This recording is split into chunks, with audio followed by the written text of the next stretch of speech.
प्रदेश में अभी धान खरीदी करे जावत ही। सरकार कती ले ये बछर 105 लाख मीट्रिक टन धान खरीदी के लक्ष्य रखे गए हैं, जेकर अनुसार खरीदी केंद्र मन में धान के खरीदी करे जावत ही।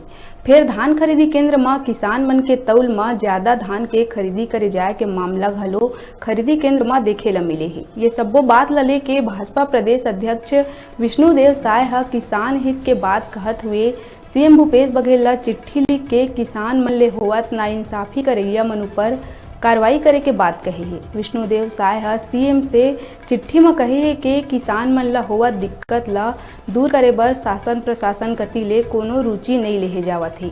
प्रदेश भर के अलग अलग स्थान में कहूँ धान उठाव के धीमा रफ्तार तो कहूँ किसान मन ला टोकन पाए बर भारी मशक्कत करना पड़त है। अब धान के तौल में घलो गड़बड़ी के शिकायत आघू आवत है।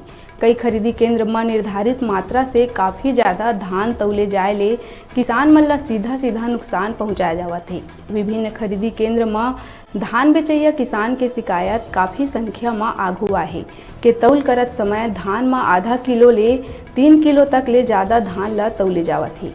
ये सब स्थिति से ये साफ हुआ थे कि धान खरीदी केंद्र मन में व्यापक पैमाना में भर्राशाही के आलम है। कम से कम किसान मन ला भर्राशाही के शिकार बनाए ले बख्शे जाए। लेकिन आज किसान के नाम में बड़े बड़े बात करत सरकार के शासन काल में किसान ही सबसे ज़्यादा त्रस्त हुआ थे।